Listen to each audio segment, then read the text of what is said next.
Hello guys, how are you all? This is MNK. I'm back with another podcast. Podcasts are like theater of minds. So I welcome you all to the theater of mind. In this week podcast, we are going to listen a beautiful story of a frog. So let's get into the story. Once upon a time, there was a frog that lived in a well. It had lived there for a long time. It was born there, brought up there, and yet was so little small frog. For our story's sake, we must take it for granted that it had big eyes, and that frog every day cleansed the water of the well and ate all the worms that lived in the well. In this way, it went on to become little sleek and fat. One fine day, another frog that lived in a big sea came and fell into the well. Then the frog of the well asked, "Where are you from?" Then the frog that lived in a sea said, "I am from sea." By listening to the word sea, the frog of the well said, "The sea? How big is it? Is it big as my well?" asked the fat frog. Before answering, the frog from the sea took a leap from one side of the well to another side. Then it said, "My friend, how do you compare the sea with your little well?" The fat frog of the well, by listening to the word little, said, "Is your sea so big?" Then the frog of the sea said, "What nonsense you speak to compare the sea with your little well." By listening to the little well word again, the frog of the well got furious and it said, "Nothing can be bigger than my well. There can be nothing bigger than this. You are a liar. You are an outsider. I won't believe you." The frog of the well told the fellow frogs of the well to turn him out, throw him away. This is the end of the frog story. This story is delivered by Swami Vivekananda in Chicago when he was addressing the big conference. After this, he told something very impactful that led everyone in the conference to think.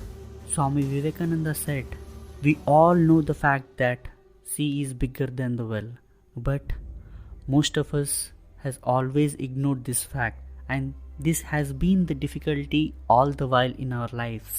I am a Hindu. I am sitting in my own little well and thinking that whole world is my little well. The Christian sits in his little well and thinks that the whole world is his little well. The Mohammedan sits in his little well and thinks that the whole world is his little well."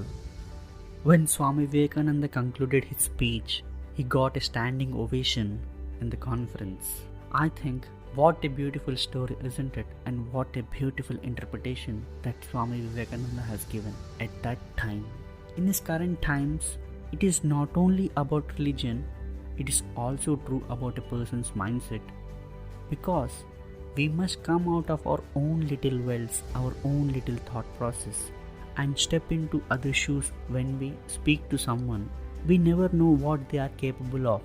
We never know what they have lived, what they have gone through in their life. In this time of isolation, quarantine and lockdown, what we need is one another. Be there for your loved ones, because that is the most significant thing that you could do in this time. At the same time, take care of this Mother Earth, because we are very minuscule in this universe. Yet we were in a race and forgot to coexist with the other living things on this planet Earth by thinking that this place is only for us. Now, as an aftermath, we are paying for our action that we have performed intentionally, deliberately and consciously over the years. Earth is just not for us. Sky is just not for us. Water in the ocean does not flow just for us. Air in the atmosphere is just not for us. Forests are just not for us. These things were there way before us. These are there, so we are using it. We don't own this planet. We share with other living things. If we don't coexist, then the nature has its own way to get it back from us. Be kind to the nature Earth. Let the humanity survive with pride. This is MNK. I'm signing off. I will be back with another story next week. Until then, happy listening.